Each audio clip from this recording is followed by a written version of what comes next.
I know we're 1-4. We're all frustrated. Can we have a slight laugh here? I'd like to have a laugh. All right. So Jerry Jeudy today was asked about the Browns' 4-quarterback plan from camp and the reps given to Flacco and Pickett, who are no longer here, and whether that was a waste of time. I would dare say he dropped the answer on this. I won't say a waste of time, you know. I don't know what that was, you know. I'm pretty sure everybody thought they'll still be here throughout the season, but, you know, things change.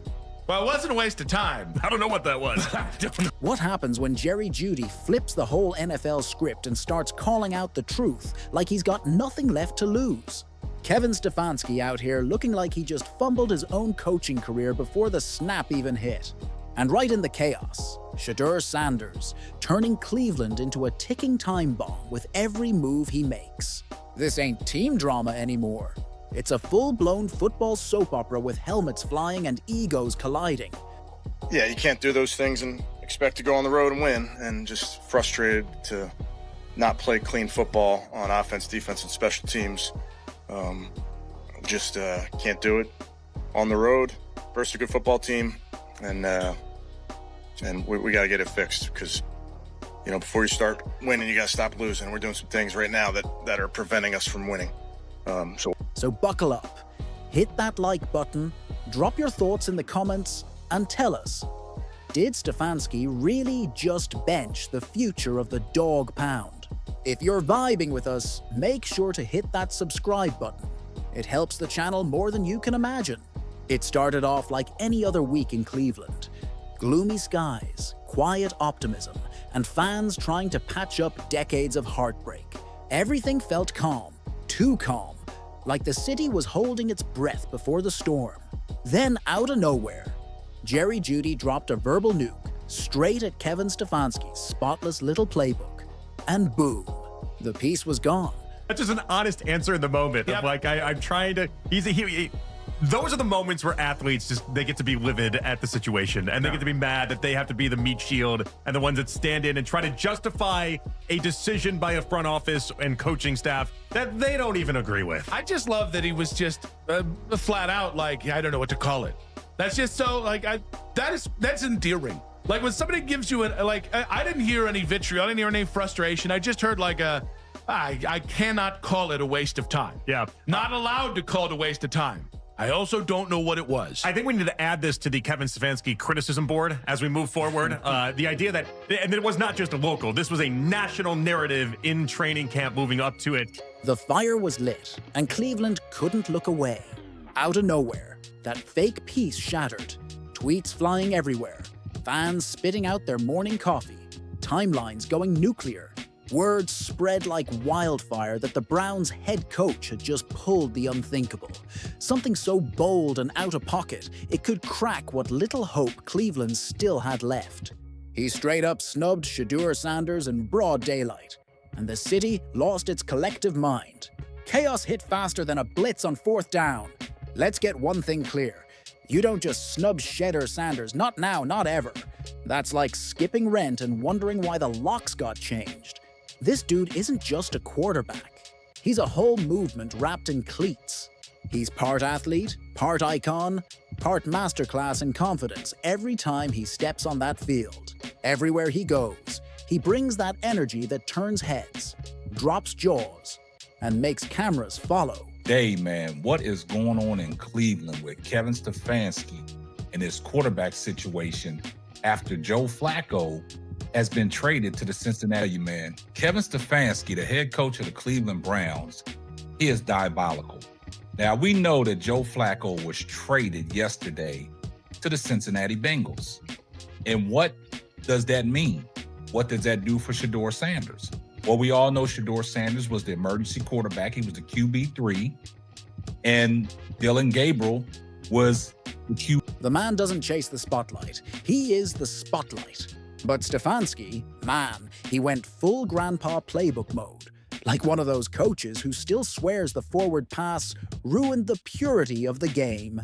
And that old school stubbornness, it clearly rubbed Jerry Jeudy the wrong way. Because dude finally said what everyone else was whispering. The second Judy's comments hit the air, it was like the football gods froze the field mid-snap. With one bold swing, he didn't just defend Shedeur Sanders, He cracked open a whole hidden pattern sitting right in front of Cleveland's face. You could practically feel that tension popping off in the locker room, like somebody yanked the headset cord mid-play and threw it across the room. And here's where it gets even crazier. Jerry didn't just say Stefanski messed up. He hinted the man's entire quarterback philosophy might be older than a flip phone. The internet lost its collective mind instantly.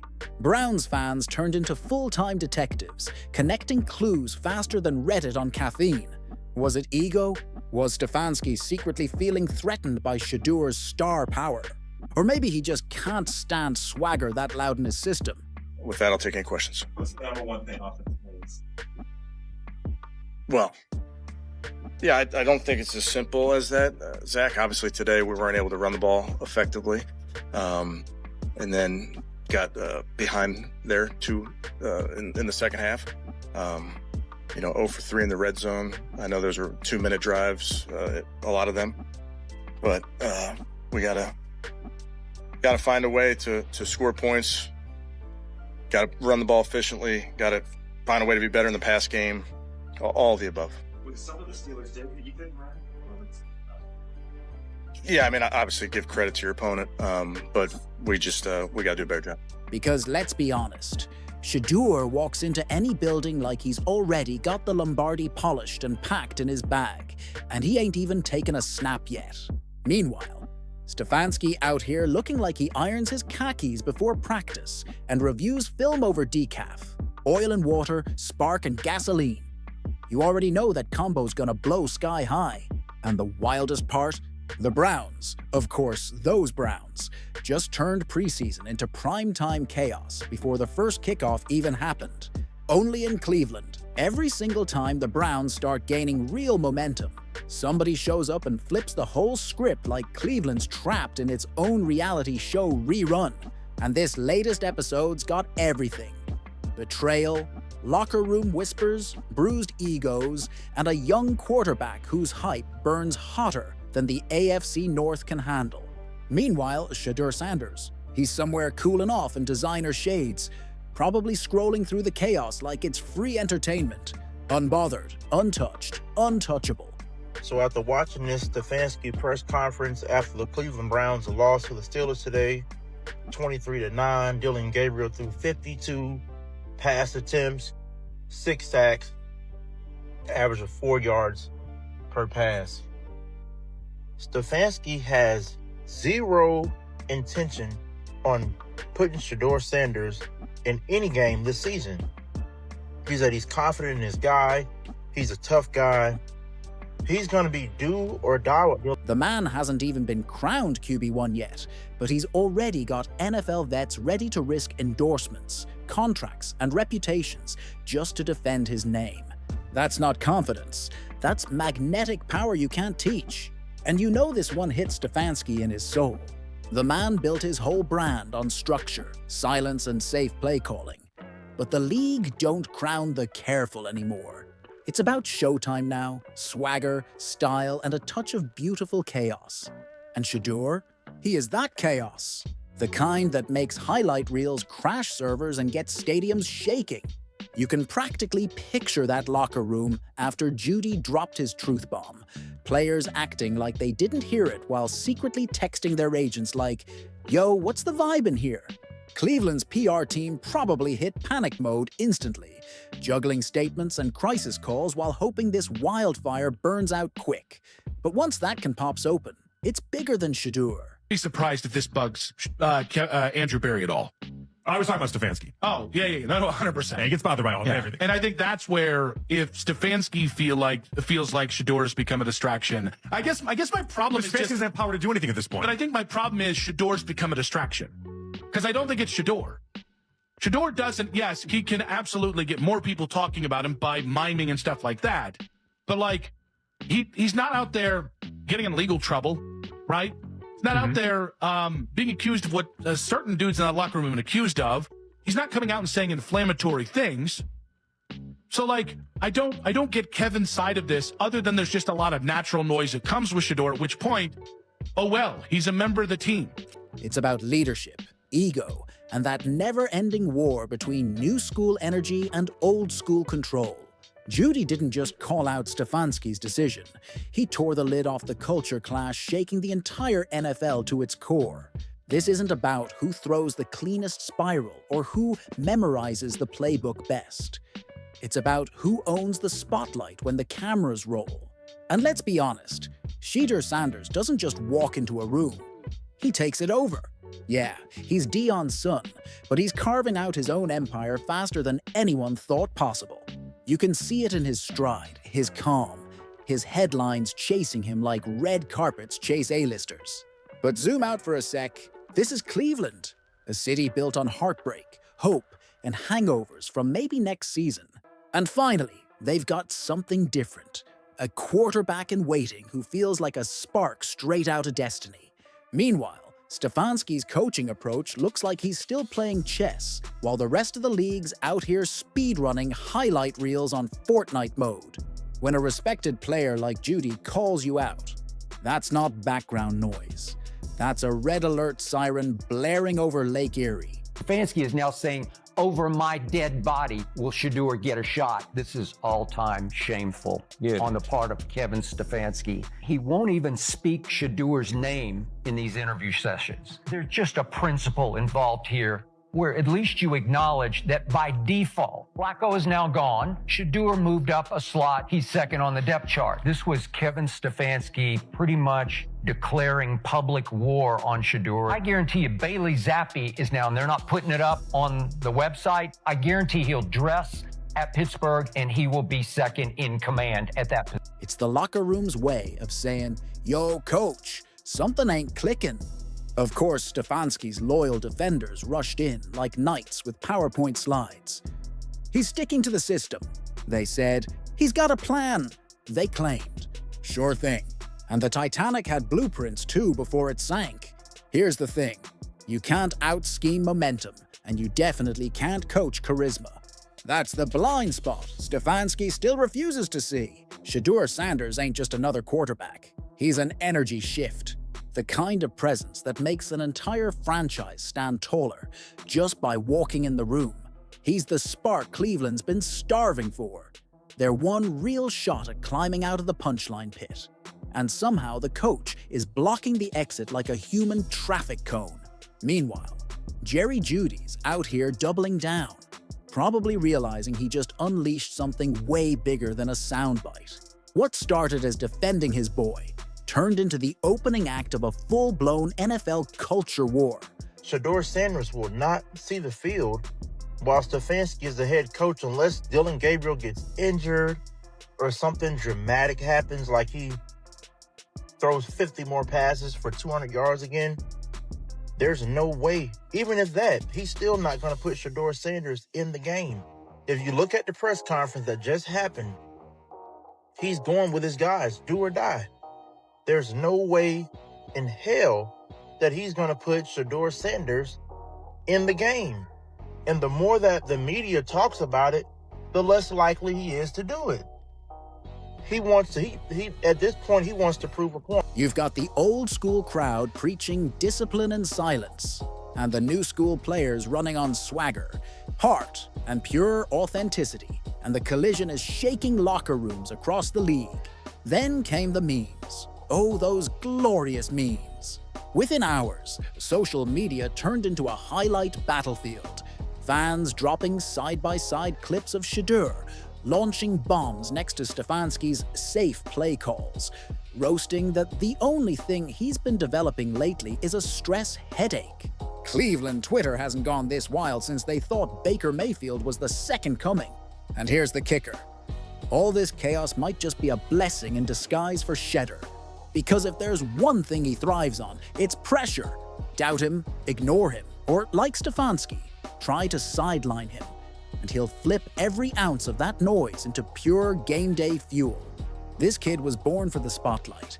He doesn't just survive in chaos. He owns it. You see it in every college highlight, every sideline smirk, every pregame outfit that screams, "I'm not here to fit in, I'm here to stand out." Shedeur Sanders doesn't chase attention. Attention follows him like he's got gravity built into his name. Kevin Stefanski's showing you once and for all, I didn't want to draft him. I don't like his attitude. And above all, he fears his father. He fears that if Shedeur ever gets a hold of the starting quarterback job in Cleveland, before you know it, Dillon will replace Kevin Stefanski as the next head coach of the Cleveland Browns. If Shedeur's ever going to get a shot here, it's only because Jimmy Haslam steps in and puts his foot. And the crazy part, Stefanski probably doesn't even realize he's creating the perfect storm that could end up crowning Shedeur as the face of Cleveland football. Now imagine the headlines when that day finally hits. The same coach who tried to mute the noise accidentally unleashes the loudest movement in the entire league. By then, Jerry Jeudy's gonna look like a prophet, because while everyone else got lost in politics and press conferences, he saw the one thing that mattered: pure, undeniable talent that refuses to stay benched. And when Shedeur finally steps onto that field for real, all those snubs, side-eyes, and coach-speak excuses will fade faster than last season's playbook. Cleveland doesn't need another cookie-cutter quarterback. They need energy, belief, and a spark to wake up that dog-pound heartbeat again. Maybe Stefanski forgot what happens when you underestimate a Sanders. The story always flips back in their favor. Because in Cleveland, nothing stays buried for long. And when Jerry Jeudy speaks, people don't just hear him. They feel him. Not because he's stirring up chaos, but because he's saying the quiet part out loud. That's the beauty of it all. In this wild NFL soap opera, the truth doesn't come from the podium or the press. It comes straight from the players who are done with politics and ready to win. I don't think they think it's tough to navigate or are really disheartened if you talk to the people at the very, very top of the Browns, and I mean the Haslams. But it's funny how whoever told Jason about the fear of being Baker or whatever it is, Jimmy Haslam loved the attention that Baker Mayfield brought. I call him Jerry Jones Jr. for a reason. He loves the idea of people talking about the Browns, people discussing the Browns, and this was one of the only ways you were going to get people to talk about the Browns this season. So I don't think the Haslams at the very top, I don't think they're fearful in any regard with this. I think they're getting exactly what they wanted on this. When they turn on ESPN, when they turn on Fox Sports 1, they turn on the big stations, people are discussing the Browns. They're discussing Shedeur. I think if you talk to Haslam, that's what. Jerry Jeudy lit the match. Shedeur Sanders became the flame. And Kevin Stefanski, man, he's just standing there gripping a playbook that might as well be drenched in gasoline. That's when everything starts spiraling out of control. Not because Jerry went rogue, but because once the truth gets out, it doesn't tiptoe back into the locker room. It explodes in it. Next thing you know, every outlet from ESPN to that one guy ranting into a mic in his mom's basement is breaking down every eyebrow raise, sideline glance, and awkward handshake. Overnight, the whole story flipped. The Stefanski's a man of structure and control narrative turned into, is Kevin Stefanski secretly scared of his own rising star? And somewhere out there, Judy's probably smirking, thinking, I said what I said. Meanwhile, Shedeur Sanders, he's probably posted up in designer shades, scrolling through the chaos like it's just another trailer for his own documentary. That's the tension Stefanski never prepared for. You can't coach charisma, you can't diagram swagger, and you sure can't control someone who's built to shine. The irony, Stefanski thought he was playing chess, keeping Shedeur on the sideline, developing him slowly, staying careful and measured. But in the NFL, safe moves don't win power plays. Sometimes, the riskiest thing you can do is trying too hard not to take a risk. The NFL doesn't reward patience anymore. It rewards spectacle. You can go 2-14 and still be trending every Sunday if your star's got the crowd hooked. Fans don't just want wins now. They want viral moments, energy, and electricity on demand. And Shedeur Sanders? He's a walking headline, a tweeting sensation, a one-man highlight reel built for prime time. He's the kind of player that exposes just how out of touch some coaches are with this new era of football fame. The league doesn't run on silence anymore. It runs on charisma, and Shedeur's got it in surplus. Players like him aren't just chasing touchdowns. They're chasing attention, influence, and a legacy that extends far beyond the field. While Stefanski's buried in his playbook, Shedeur's out here pulling entire fan bases like gravity itself. That's not hype, that's power. And the problem for Stefanski? Every tiny mistake he makes from now on will look like a career-ending blunder once that spotlight fully shifts toward Natural 12. Well, guys, man, I'm here to tell you, man, as I was sitting there watching that game against the Pittsburgh Steelers and the Cleveland Browns, I got a message from one of my supporters talking about, I wonder what Tony Grossi going to say now about Dillon Gabriel. How is he going to protect Dillon Gabriel after this dismal performance against the Pittsburgh Steelers? And I got to thinking to myself, Tony Grossi has created this narrative about Dillon Gabriel being way better than Shedeur Sanders, and that Dillon Gabriel is more ready to play the NFL game than Shedeur Sanders. Dillon Gabriel today went out there and... Because once the light hits a new star, it doesn't fade, it stays.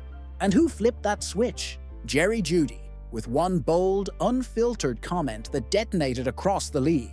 Behind the scenes, you can bet Cleveland's front office is sweating through their suits.